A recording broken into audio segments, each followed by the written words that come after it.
Pada saat itu udah ada pasar seni di Taman Lumba-Lumba. Nah, terus dibangun yang sekarang itu. Kalau nggak salah ceritanya itu karena Bang Ali pengen mempopulerkan batik. Batik. Ya, terus bikin pasar seni. Aneh juga ya. Ya udah gitu. Jadi kita ngerjakan tuh sambil ketawa ini. Ini biasa ngurusin bangunan, ya, ngurusin boneka. Nah, itu sesuatu yang awal saya kerja dan surprise ya, kaget juga.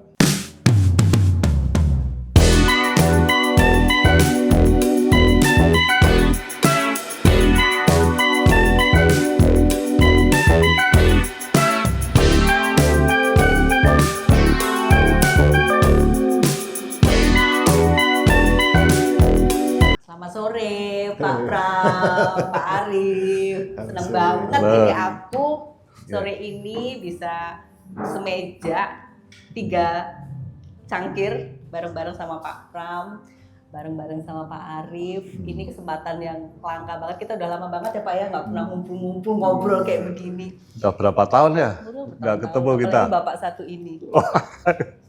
Jadi ini kan ceritanya kita ini mau reuni ya Pak Arif ya. Betul. Reuni seluruh alumni Ancol yang udah puluhan tahun nggak ketemu.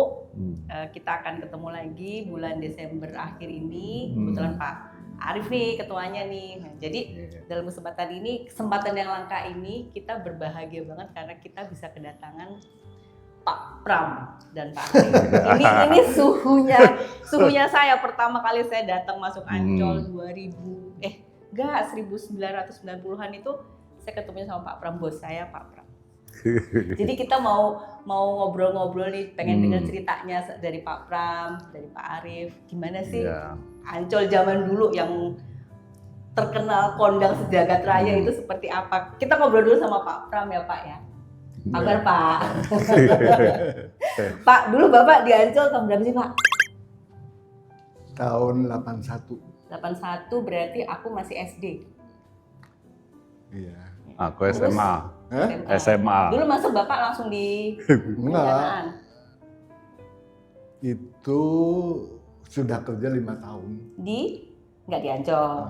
Sebelumnya Bapak lulusan mana sih Pak? Arsitek ya Pak? Itu setelah di Bontang lah. Oh jauh. Pas kembali. Terus kok pengen jadi di Ancol kenapa Pak? Sebelumnya ya pernah kerja studi tour di sana. Di Putri Duyung. Oh. Udah. Zaman kuliah lupa. Pak? Oh. Zaman kuliah itu? Terus lupa lah habis itu udah lupa. Sampai suatu saat ketemu Pak Ci. Ketemu Pak Ci. Sengaja atau aduh Pak? Enggak, waktu cuti ketemu Pak Ci. Oh. Terus Iya. Sesama alumni nih ketemunya. enggak, Pak Ci udah bos. Oh. Udah jauh. Iya. Ketemu di Ratu Plaza, kan proyek baru itu. Aku lihat ke sana terus ditanya kemana kamu? Habis itu masuk Ancol. Tahun 81. Jadi ditarik ya, ditarik Pak Ci. Jadi arsitek Ya dong. kira-kira gitulah. Wah. Pertama masuk kerjain apa? Ancol kayak apa sih Pak dulu Pak? Rawa-rawa, tempat jin buang anak Oh atau? enggak, udah bagus sih. Pada saat Berarti itu, tahun 81. pada saat itu udah ada pasar seni. Oke. Samudra, renang segala udah ya Pak? Renang Samudra udah ada. Putri Duyung udah terkenal. Ya udah bagus lah. Ya. Dan pasar seni kan baru jadi ya. Kebetulan riwayatnya sebagai penikmat pernah ke situ lah. Friday Jazz Night. Belum ada. Belum ada. Pertama pasar seni itu di GPGP itu di depan. Oh lokasinya nggak di tempat sekarang? Di Taman Lumba-Lumba. Oh. Nyontek Iya. inilah. Berarti masih kecil gitu ya? Oh, kayak ITB lah gitu. Oh, oke. Konon. Oh ya. Nah, terus dibangun yang sekarang itu. Hmm. Kalau nggak salah ceritanya itu karena Bang Ali pengen mempopulerkan batik. Batik. Ya, terus bikin pasar seni. Yang seperti itu. Dulu tuh berarti Bapak masuk itu udah ada yang namanya Departemen Perencanaan gitu, Bapak Udah di situ. ada. Seneng nggak Pak dulu awal-awal? Masuk karena Pak Haryanto tahu saya suka kartun gitu ya. Terus saya dibawa Pak Handoko. Pak Handoko tuh di bagian artis. Sampai suatu saat saya pindah gantiin arsitek yang saat itu udah ada Pak Budi Priambodo kalau nggak salah ya. Terus tempat saya diganti Pak Teddy. Oh. Dulu pertama masuk bikin apa Pak? Mana? Bikin apa dulu di Ancol? Proyek pertama Bapak yang Bikin Istana Boneka. Itu udah itu asik banget dong. lokasinya udah di situ. Itu master plan Dufan berarti udah ada dong? Udah ada dan jadinya bukan kayak gitu. Itu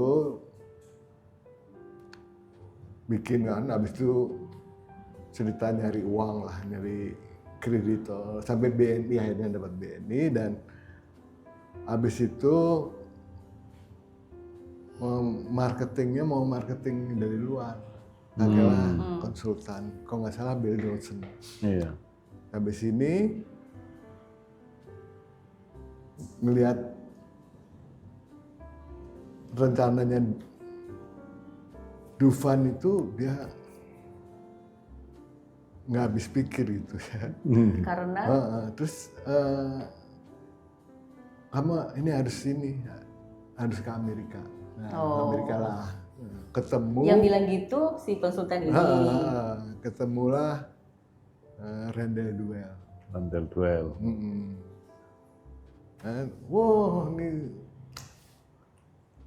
dia ngomong, kamu mau bikin theme park kan?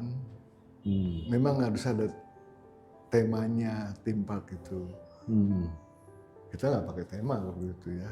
Terus theme park itu desainnya nggak kayak gini gitu. Rendel Duel itu kebetulan desainer theme park yang paling ngetop saat itu di Amerika.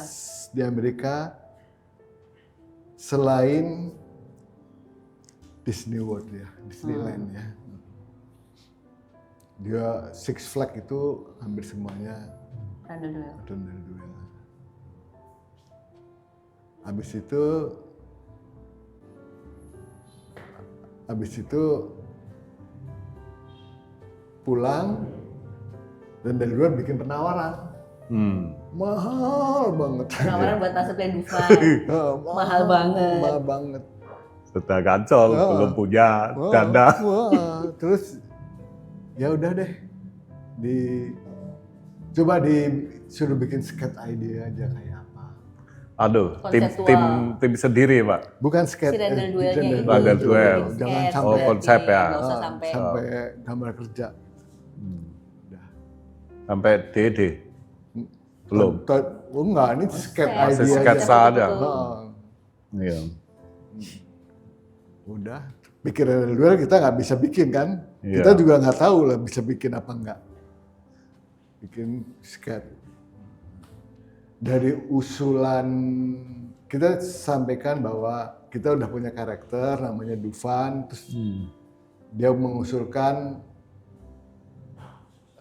tema keliling dunia. Keliling dunia, Keliling dunia. Karena memang tema itu kan harus menembus jarak, menembus waktu.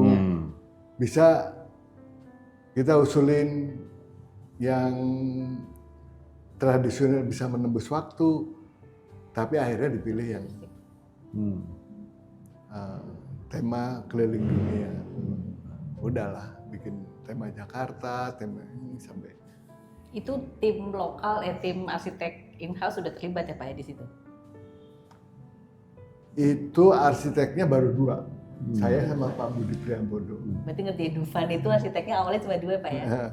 Jadi Bapak ini sebenarnya pemrakarsa Dufan Pak ya. Tadi kan awal Bukan, Pak Cila pemakarannya. awal Bapak nyebutkan Istabon. Ternyata sebenarnya tahun 81 ya Pak. 81 itu awal proyek Dufan gitu. 80 kalau nggak salah. 80. Sebelumnya udah ada Pak Tisna. Pak Tisna. Terus saya ke sana sama Pak Budi. Berarti akhirnya master plan itu based on sketsa yang dibuat sama Radal Duel, di-develop sama Bapak, Tim Ancol. sama tim Nah, Kira-kira saat begitu. itulah Rekrut. beberapa arsitek. Tahun 80-an ya Pak ya. Ada Julius, ada siapa lagi lah, lupa saya. Wah, saya nggak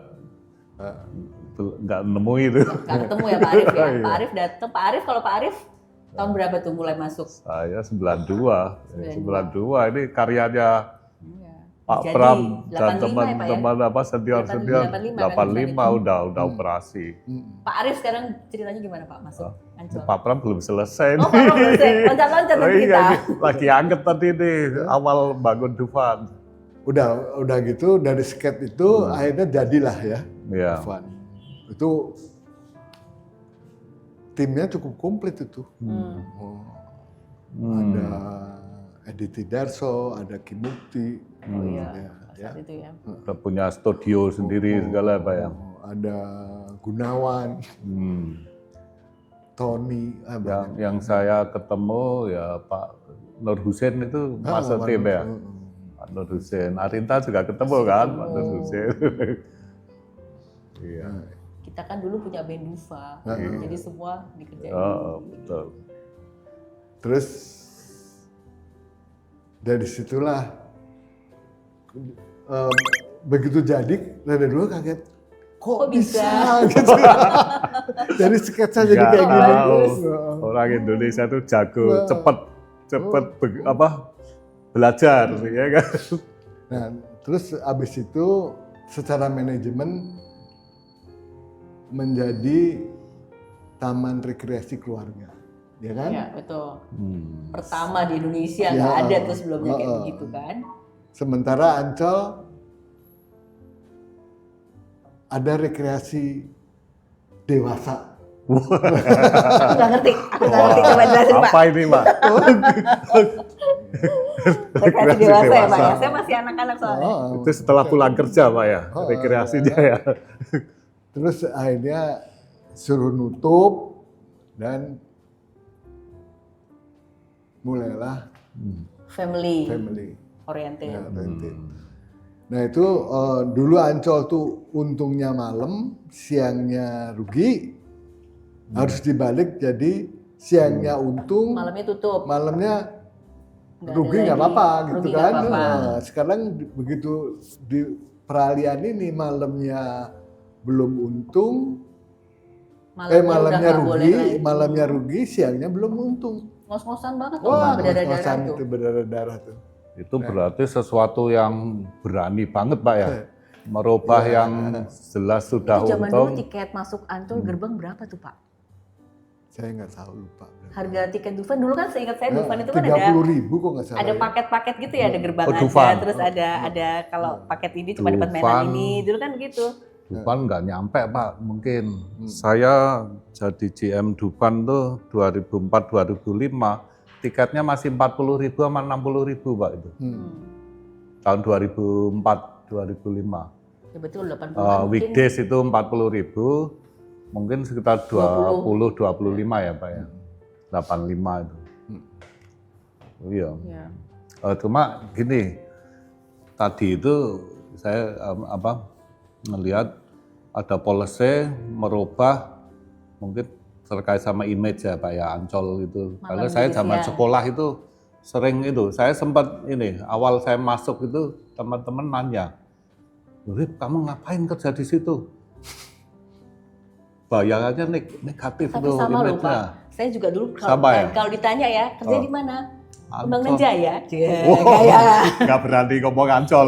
Bang Jaya, jawabnya bukan Ancol. Ancolnya Ancolnya kecil pelan. suaranya.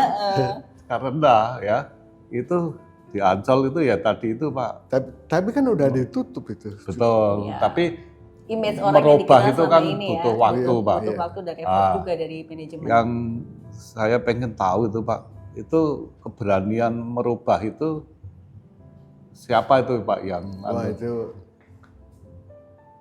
urusan di atas lah Pak. Pokoknya top manajemen lah begini. Dan gini, kan untuk membangun Dufan itu kan kayaknya lokomotifnya Dufan Pak ya, untuk bisnis yang siang hari atau family tadi itu. Kan biayanya gede banget tuh Iya, Pak. Dan kita belum punya pengalaman, itu Nggak punya Bang duit kok, juga. Bang kok sampai bisa percaya itu. ya itu juga keanehan itu Bang bisa percaya. Tapi ya untuk membalikan itu kan kita dibantu sama real estate. Ya, Ya, oh. seperti ya. Jadi garansinya itu ya, Bang itu. Dan pada saat itu Ancol kan real estate-nya gede-gede. Maju, betul. Dan pada saat kita musim mulangin, mulailah nongol real estate Ancol yang kecil-kecil di Ancol Timur tuh. Ancol Timur tuh yang gede-gede. Iya, Nah iya. itu pertama kali Pak Budi Karya masuk.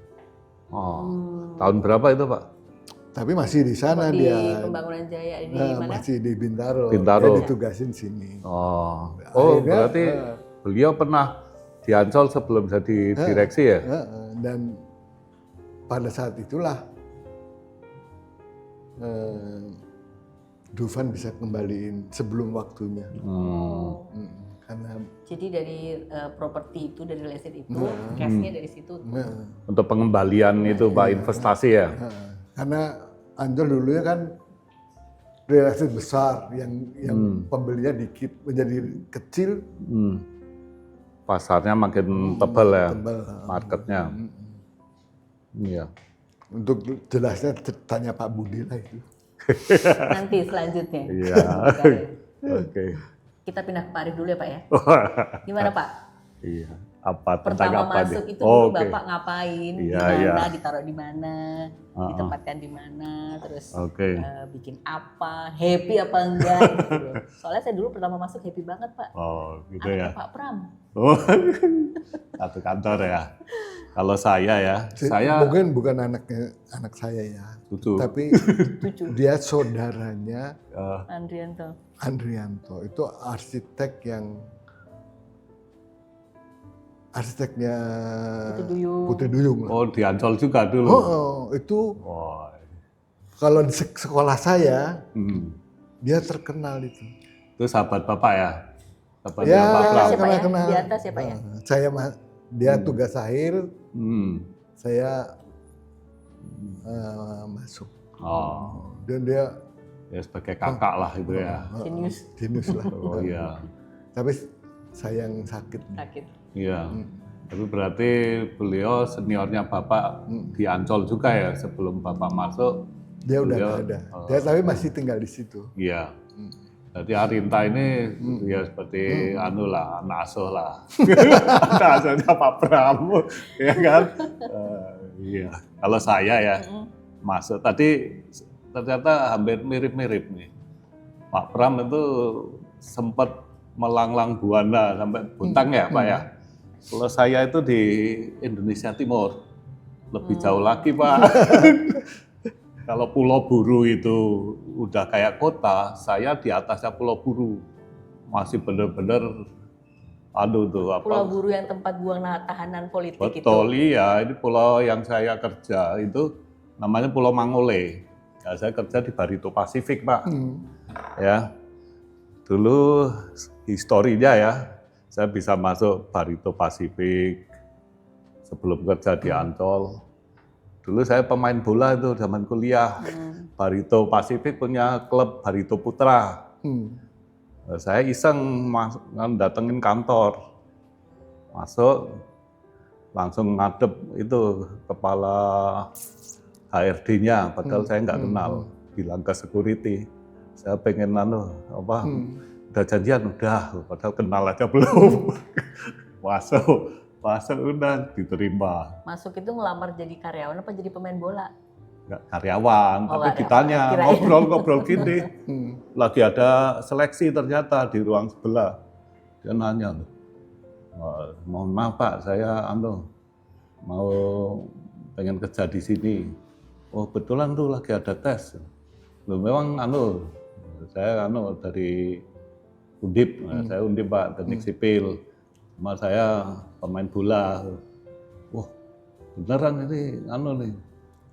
Kita juga punya klub nih. Wah, langsung gabung tes tuh di situ. Selesai tes langsung dipanggil. Dah, mulai kapan siap kerja? Wah, setiap saat Pak. Tapi ya di Indonesia Timur. Wah, jauh nih. Langsung, saya mau kerja kalau teman saya juga ikut saya Pak. Udah. Akhirnya teman saya yang nggak tes pun ikut kerja. Berapa lama Bapak di sana? Ada ya 1 tahunan lah. Terus Akhirnya habis itu balik pindah ke PT Dok di Priok Pak, jalan kapal di situ kan. Habis itu, wah di situ isinya insinyur perkapalan semua itu, pada dikirim ke Rusia. Ke India, kita jaga kantor melulu di orang sipil, ya kan. Wah, coba-coba dulu itu pembangunan jaya, kalau di kampus orang sipil itu udah itu pengennya itu kerja di Jaya. Jaya Yang- Konstruksi. Pokoknya pokoknya Jaya. Oh, yang gambar itunya logonya merah. Itu sangat populer banget tuh di kampus. Ya kan? Udah saya inget itu, daftar deh.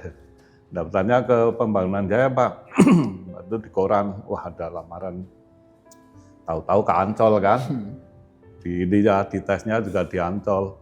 Pas di Ancol, ya ingat yang ngetes Pak Arianto sama Pak Fahron. Nanya hobi lagi, saya bilang sepak bola. Waduh, bener deh. Kamu nanti kalau kerja di sini itu ya main bola ya dilatih dulu. Karena dulu Ancol Jaya itu punya klub Jayakarta itu ya, Pak ya, Galatama kan. Wah ini lawannya Barito Putra nih. Dulu kan di Barito sempat main di yang Indonesia Timur. Kalau yang Galatama kan yang di Jakarta itu yang dari Kalimantan. Di Ancol Bapak dulu di Departemen Pembangunan. Pembangunan. Nah itu kantornya di Benduva ya. Pertama masuk, ya kan. Berarti dulu sama Pak bos Dewo. saya, Pak Dewa masih kepala Belum biro. ya? Bos besarnya Pak Hengki, Pak. Oh, Pak Hengki, Pas saya betul. masuk, Pak Hengki kan. Nah, Pak Hengki itu. Nah itu ini yang unik ya. Saya kan di proyek sebelumnya, sekolah juga gitu. Tahun berapa itu Pak? 92 saya 92. masuk. Berarti Dufa udah selesai ya? Pak Hengki sama, beliau kan teknik sipil juga ya, ITB Pak ya. Itu langsung ngasih PR saya, Rif, kamu coba tahu kan ngitung harga satuan. Oh kan sekolah diajarin gitu, analisa BOW. Oh iya Pak, untuk menghitung volume pekerjaan itu kan, harga satuan, unsurnya BQ. gini-gini. Untuk BQ itu ada analisa harga satuannya. Oh iya Pak, bisa. Terus itu ya, kamu coba bikin analisanya boneka apa Pak? Boneka istana boneka itu banyak boneka kecil-kecil. Saya kan bingung loh. Selama ini saya Nggak ada ngitungnya kan. contohnya soalnya Pak ya? Contoh soalnya kan nggak ada. Saya yang nempel di sini itu analisa beton, 1 kubik beton. Itu isinya apa? Tulangan Tulangannya besi. berapa? Ya toh, semen, campuran semen itu. Tiba-tiba analisa boneka. Ini diaci segala.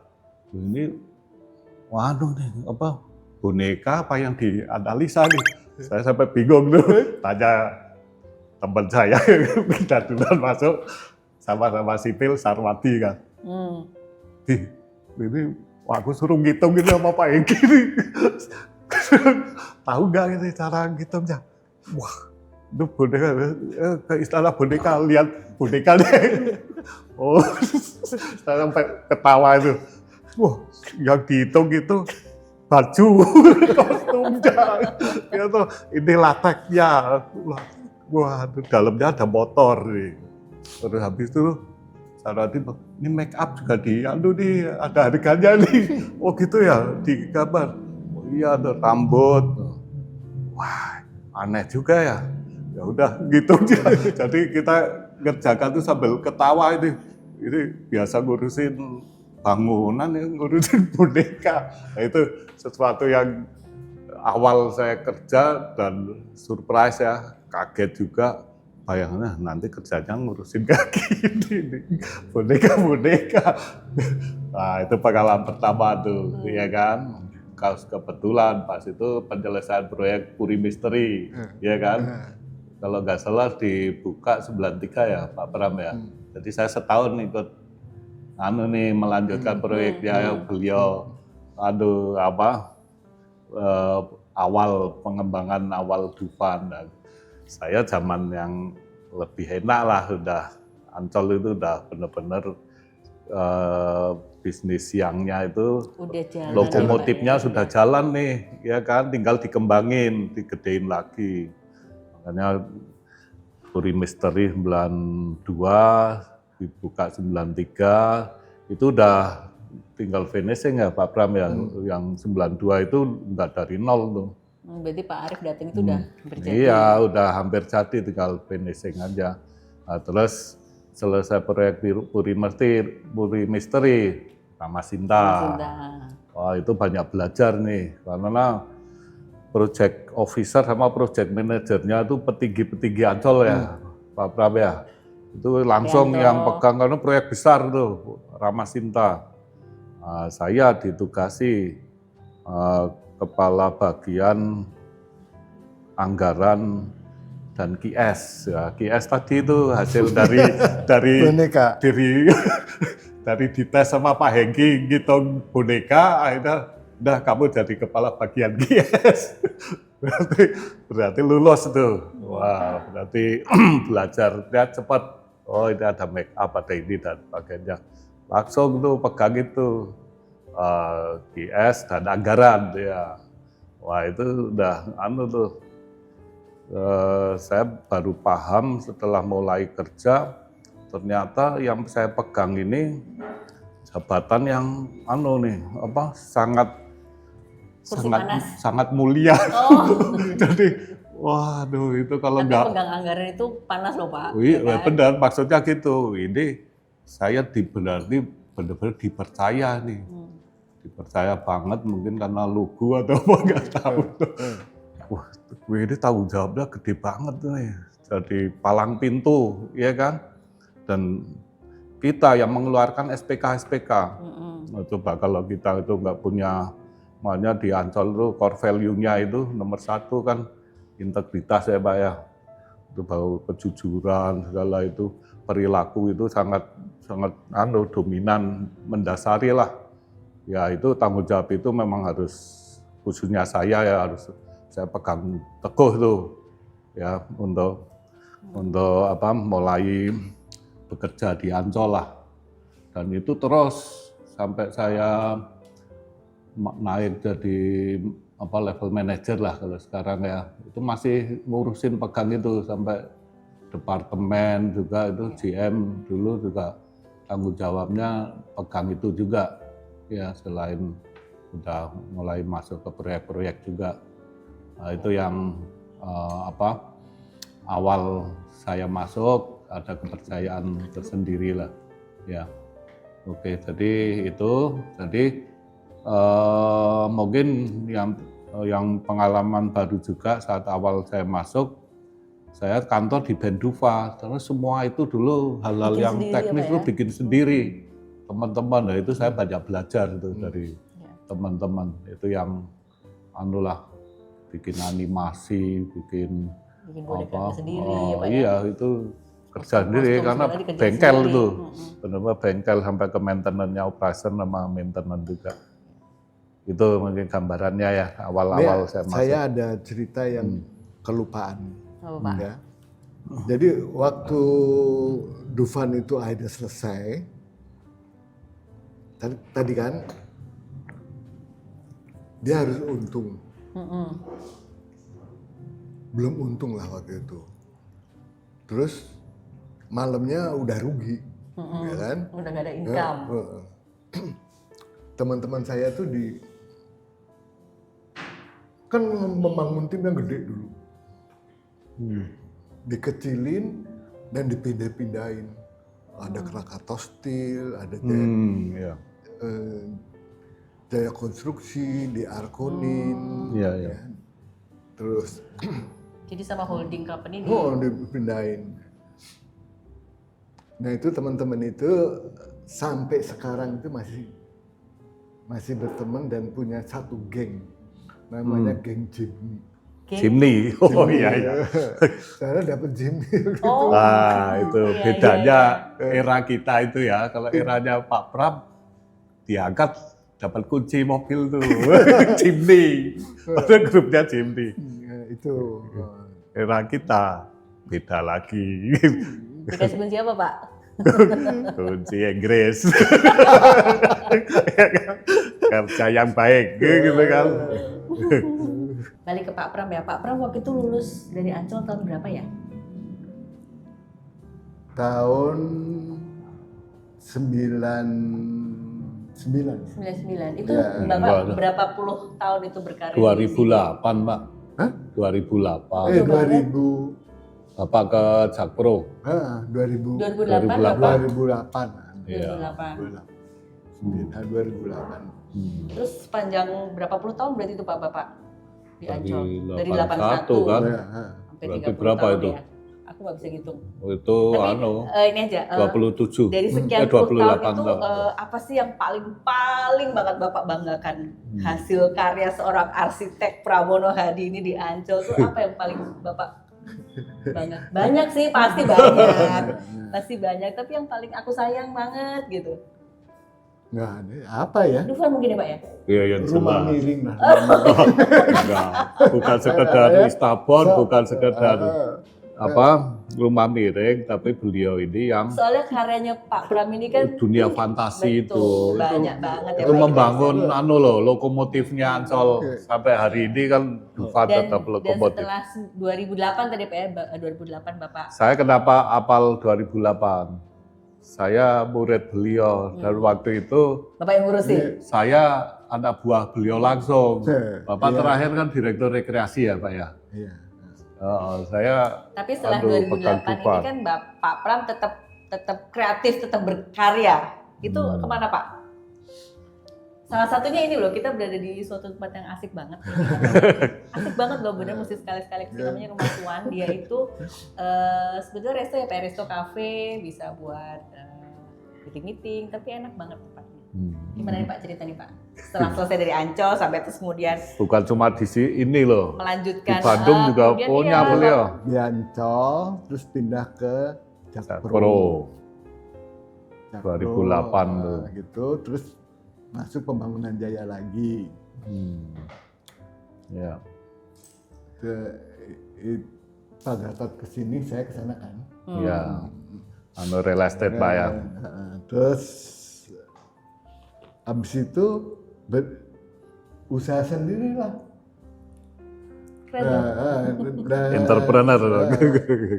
Ini Dan tempatnya ngarsitek banget nih. Dan nggak jadi arsitek.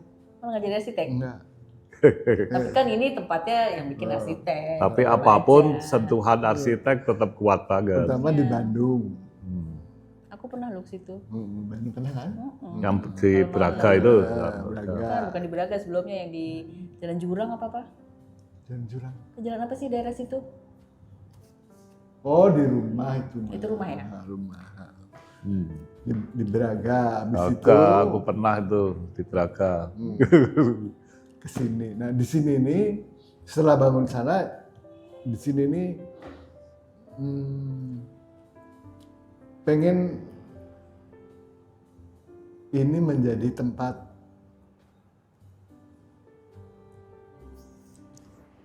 membangun mimpi. Oke. Ya.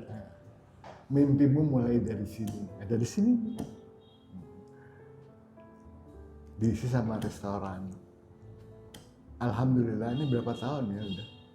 10? Ya, saya pertama ke sini 2018 sudah ada. Iya, Berarti hampir kira-kira 10 gitulah. tahun. Awalnya gitu, terus tenennya masih dari luar, nah sekarang udah tenen Sendiri. Kira-kira begitulah. Ada lagi loh, Apa? yang kita udah pernah di Wanayasa itu. Oh, Arita pernah nggak ke situ? Waduh, itu pasarnya bule-bule ya Pak ya? Di mana Pak? Wah, itu di tengah Pak, kok hutan nggak tuh. pernah diajak Pak? Naik sedikit ada curug. Wah, Jadi habis dulu. ini Wah, bisa itu, catat ya Pak itu Pram. nostalgia, bener-bener tuh. Balapan sama Pak Win, Pak Bram, saya Pendi. Pakai Si sepeda itu. Roy. hilang. Tapi Wah, bawa. itu bagus. Itu Kalau pakai Pak- tenda-tenda ya Pak ya? Hmm. Tenda-tenda itu. Waduh. Pak. Itu bukan tanah saya sih, tanah adik saya. Tapi ya karyanya Pak Bram itu unik banget tuh. Dan akhirnya baru tahun-tahun ini mungkin banyak gitu yang menjamur kan, yang penginapan model tenda itu. Kalau Pak Arif lulus tahun berapa ya? Saya lulus 2018. 19. Tapi habis itu Beda kan 10 masih tahun Pak ya. masih tetap berkarya, masih tetap ini. Bisa Iya. ceritain nggak Pak Manajer? Oke, ya alhamdulillah saya lulus dari Ancol 2018. Itu masih sebenarnya saya waktu itu mau ini teman-teman yang lain tuh mau ke BUMN. Udah itu tuh tiba-tiba dipanggil sama presidennya saya.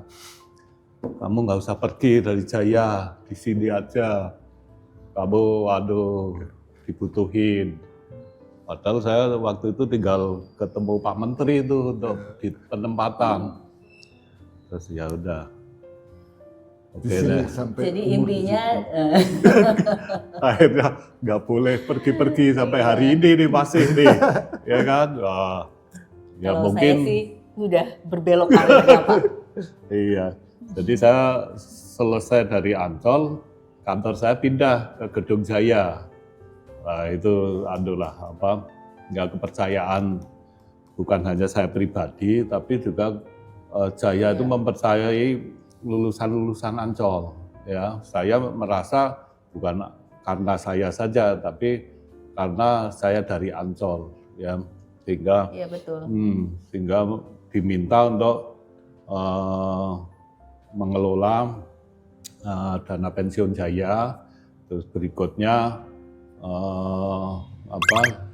ketua yayasan ini Marga Pemulihan Jaya, karena di Ancol kenapa saya pegang itu kan banyak unsur sosialnya itu, karena Ancol sudah lebih maju lagi yang terkait dengan aspek CSR atau sosial kan. Kita punya ASL, punya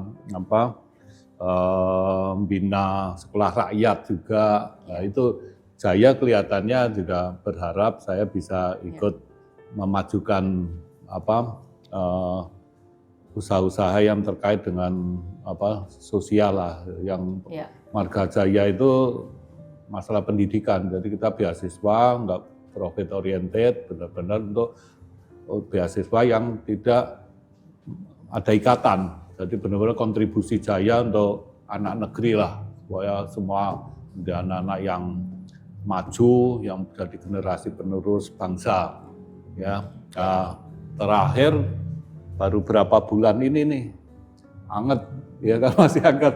Berapa tahun, saya 6 tahun pegang 2, 3 bulan lalu suruh ngurusin, bantuin CRP, betul beresin sampiran. Kan ada sampiran di Bintaro, di Ancol, di Puri, itu ternyata ada yang harus dibersihin ya. Nah, baru bulan ini nih Pak Pram, saya dapat kepercayaan lagi. Alhamdulillah, saya merasa bersyukur ya, banyak belajar dari Pak Pram, dari senior-senior di Ancol, yaitu yang membawa ya kepercayaan Jaya lah. Saya mulai bulan ini nih jadi komisarisnya Arkonin Pak. Oh iya Pak, Padahal saya bukan arsitek. Kalau Pak Pram wajar tuh. Ini Pak Nur Zaman sekarang jadi nih apa? Eksekutif lagi ya. Iya, jadi komisaris aktif lagi, Pak. Waduh, ini Pak Nur Zaman asistensi ke saya nih. Ya, tapi tujuannya apa? Dan saya agak surprise juga dikasih arahan. Saya suruh menyiapkan talent penggantinya Pak Nur Zaman. Itu tugas utamanya itu, Pak. Jadi menyiapkan dan menyiapkan siapa yang nanti bisa jadi direktur di Arkonde. Ya, terus yang kedua bulan ini jadi komite auditnya Jaya Konstruksi, Pak. Jadi 5 nih sekarang. Tiap hari mondar-mandir Gedung Jaya, Bintaro. Ya, nah itu mungkin banyak hal ya perjalanan di Ancol itu ya akhirnya ya saya dapat kepercayaan lah. Tapi bukan karena diri pribadi saya yang mungkin itu, tapi ya landasannya, pijakannya sebenarnya waktu di Ancol sama teman-teman lah. Kita ini berkarir lama di Ancol, masing-masing punya cerita sendiri-sendiri, tapi kita semua besar itu karena, bukan besar dalam artian ini ya, tapi kita punya pengalaman yang membuat kita seperti sekarang ini karena kita tumbuh di Ancol. Kita belajar banyak banget. Banyak belajar, iya. Masing-masing punya karyanya sendiri, tapi tetap sampai sekarang kita juga nggak berhenti berkarya. Kita tetap bisa memberikan sesuatu yang baik buat Ancol lah terutama. Mungkin sekarang bukan eranya kita ya, tapi tetap kita tetap berkarya, tetap berkreasi, tetap berada dalam dunia kreativitas kan begitu. Setuju ya Pak ya? Oke. Oke, seru banget barusan yang ngobrol-ngobrol sama Pak Pram, sama Pak Arief. Rasanya udah pengen juga dengar cerita-cerita dari teman-teman yang lain. Pasti banyak banget pengalaman-pengalaman yang menarik yang bisa kita jadiin cerita, kita bisa jadikan sebagai pengalaman yang baik. Nggak sabar pengen ketemu lagi. Kita reuni tanggal 21 Desember ya. Ini ketuanya Pak Arief. Jadi stay tune, pokoknya jangan ketinggalan. Semua mesti datang. Kita ketemu di sana. Kita cerita-cerita, kita happy-happy di reuni Ancol 21 Desember. Sampai ketemu.